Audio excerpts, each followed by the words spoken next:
New World is kind of making me angry at the minute. They've done a couple of things recently that I really liked, and a couple of things that I really didn't. So we're just going to talk about the state of New World in 2025. Right, so what have they done recently? They've done a couple of different things. Let's start with New World Aeternum, because that was basically the unofficial relaunch of the game, although it was pretty much the launch of the game. This is when they obviously made the game for console, which I think was a good idea. Everything there just made sense. The game plays well on controller. Everybody's kind of happy with the idea of it being on console. There's a question there about aim lock and the magnetism that you get when you use a controller. Most PvPers are probably not in favor of that, at least the ones on PC, especially with the increased magnetism. I don't want to go on about it here, but aim lock, bit of a problem with its introduction with the controller / console. And you know what? I was kind of happier with New World Aeternum than I expected. That season, that patch brought a couple of different things. Yes, it brought a reworked leveling experience, and yes, it brought Fresh, which I did go ahead and complete and, you know, actually participate in. But it also brought the first proper raid, which was a multi-boss dungeon, basically, that was made for 10 people. It also brought the free-for-all PvP zone. I'll not go over everything that they added and changed, like, bit by bit, because, you know, the video will take forever. But I would say that the PvP free-for-all zone, I think, ultimately has been a complete failure. A lot of people were just going in there for their coconut and getting out. There wasn't really any reason to stay and fight. However, for the first like week or two, I actually really enjoyed it. People were just going in and fighting and having a good time. It then sort of started to get a little bit sweatier. People just going in there with like insane 1v1 builds and just wrecking face, and then people realize that I have no reason to go there, so I'm not going to go there. Just recently, Amazon have made it so that you don't get the coconut from the first chest. In theory, trying to extend the amount of time that you are in the free-for-all zone. However, I think that's the wrong solution. I think it's literally just a case here where they should just suck it up and admit that it was a bad, failed idea. I don't think frustrating people and making it longer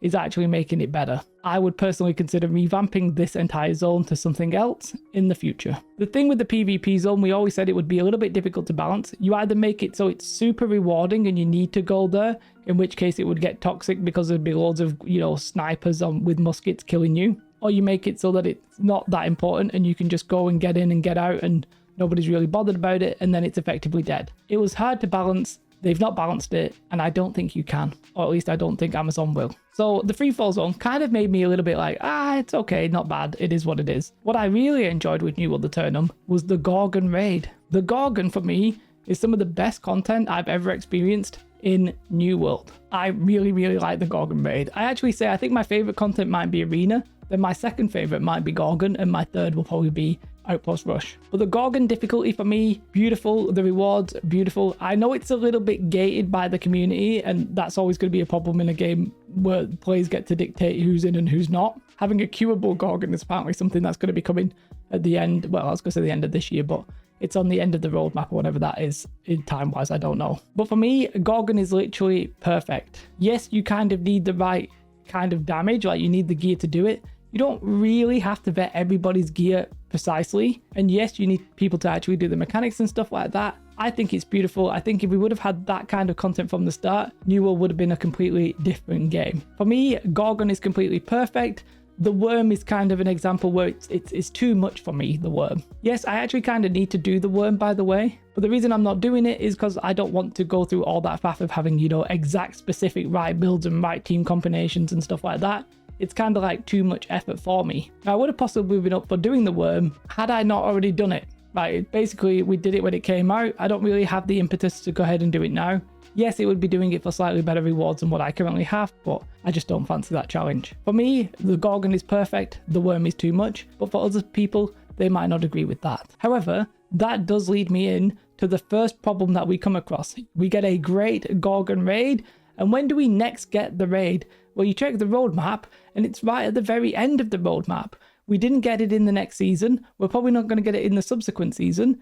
We're not getting this kind of like raid progression. Unfortunately, for me, MMOs are typically about like raid nights. New World kind of has it, but we're not going to have it if we don't actually get raids consistently. And that, I think, is a big loss. So they're making me a little bit angry there. I would have liked another raid straight after that one. Yes, I know it's content and, you know, it would have taken time, etc. But that's what MMOs are. You kind of need that content, and the raid is kind of the pinnacle of the PvE content. It's rewarding. they're fun. That's what I think it needs more of. We didn't get it, and we're not getting it for a while. And that then leads me on to what is happening with the future of New World and the future of seasons. Well, Season 7 brings the idea of seasonal servers, and this is where I kind of get a little bit frustrated with the actual direction, holistically, where this game is heading. Let me tell you how I feel about seasonal servers.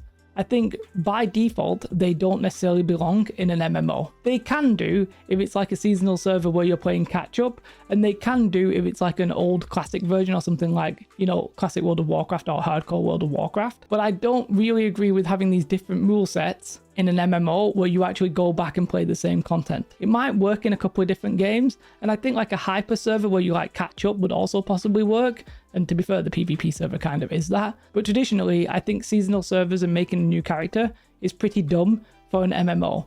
That's ARPG kind of level of content, and the meme is going to be that New World is an ARPG. But for me, what I like about MMOs is that long-term character progression, and seasonal servers do not give me that. I fundamentally just disagree with the concept, and I'm kind of hoping they scrap them. Secondly, the PvP version of this server I don't think has worked for two reasons. The first reason is that I actually don't think open world PvP is what most players in the MMO genre actually like. Yes, there are a lot of PvPers who play New World, and yes, there are a lot of PvPers who play video games, like if you look on Twitch, League of Legends, Dota, Counter-Strike, Marvel's, Rivals, and all this kind of stuff.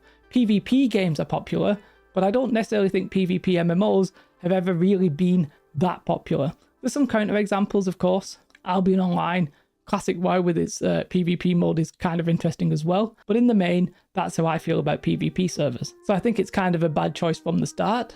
And then secondly, one that I think a lot of PvPers will actually agree, even the ones who like the open world PvP, the way that they've implemented it is kind of a bit turgid and a little bit rubbish. First and foremost, there were level 65s killing level 15s. No kind of like corruption or criminal system meant that people were getting griefed, and you know, I think that's part of the concern with PvP servers that I actually have, but that definitely happened with the Season 7 PvP servers. Secondly, a lot of PvPers didn't really like the setup of the server, and it starts with having to chop down trees and that being the most efficient way of leveling up.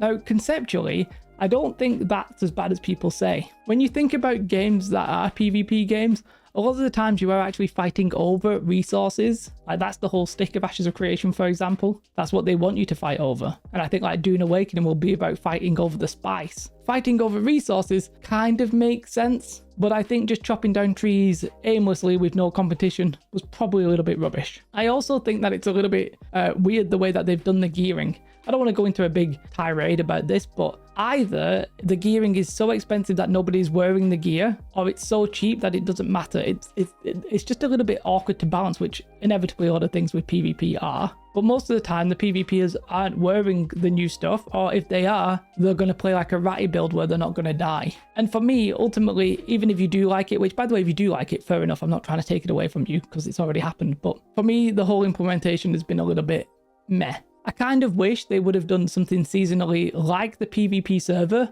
but on the main servers that were completely optional. Could they not have taken all of those mechanics, put them on the main servers, but have it run for like 4 weeks or something, and just say, go at it. These materials will drop, but these ones won't. But you have to flag up if you want to wear these items, and maybe give a little bit of reward for doing it. I just feel like actual content on your normal character would have been better, but that's because I'm against seasonal characters.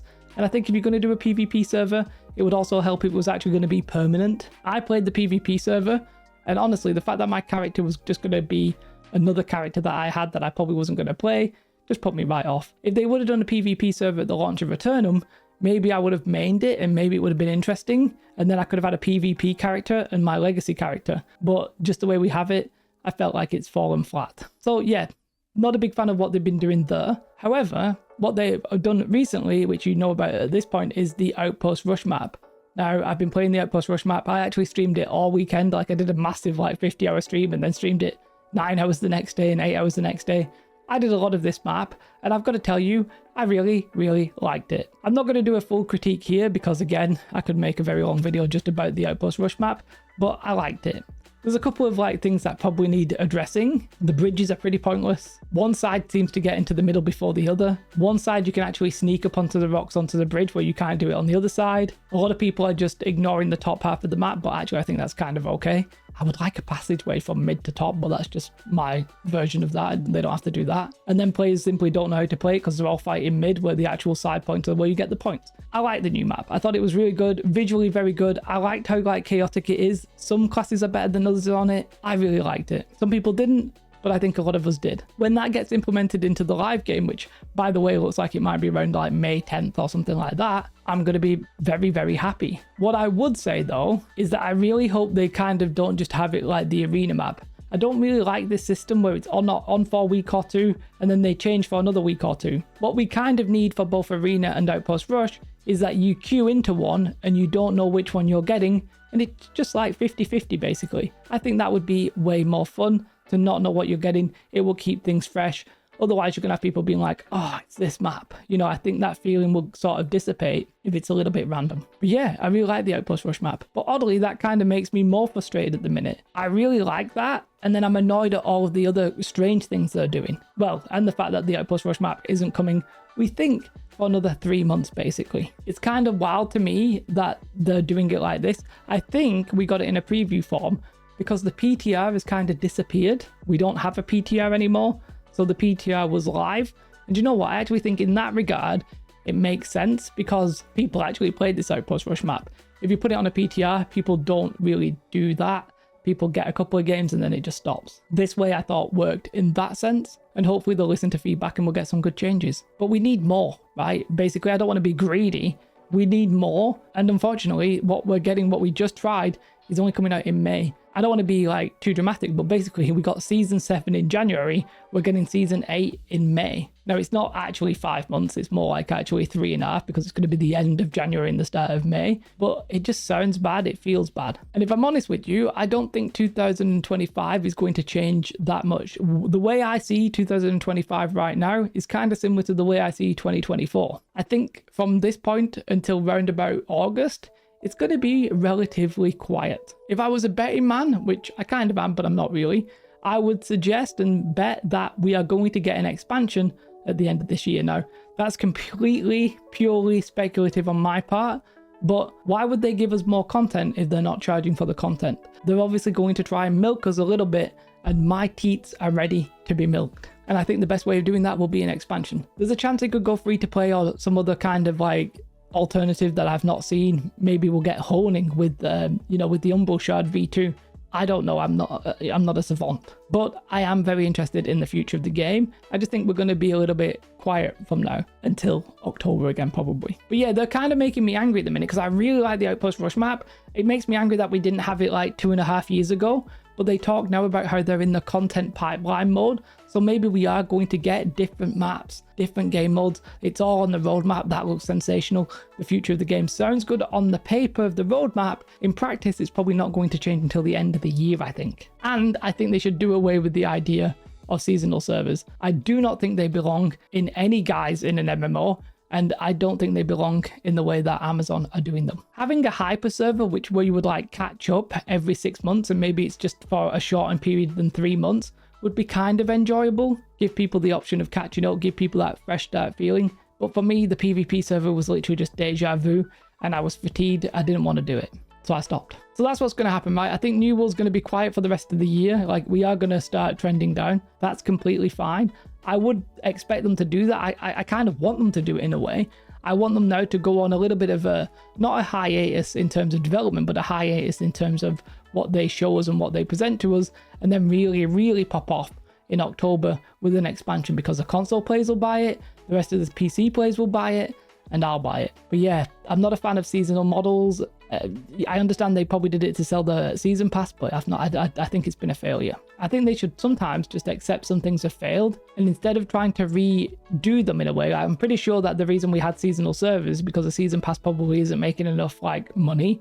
Well, I'm not pretty sure about that. It's a complete guess, but I kind of feel like it is. And they were like, well, why don't we make a seasonal server and then charge the season pass for the rewards? Yeah, I think sometimes you got to count your losses. Anyway, I'll not hang around. I'm done. This spot on my head is giant, by the way. I think it's actually going to take over my head. I have a huge forehead though, so it's got a long way to go. Anyway, have a beautiful day, like and subscribe. Goodbye.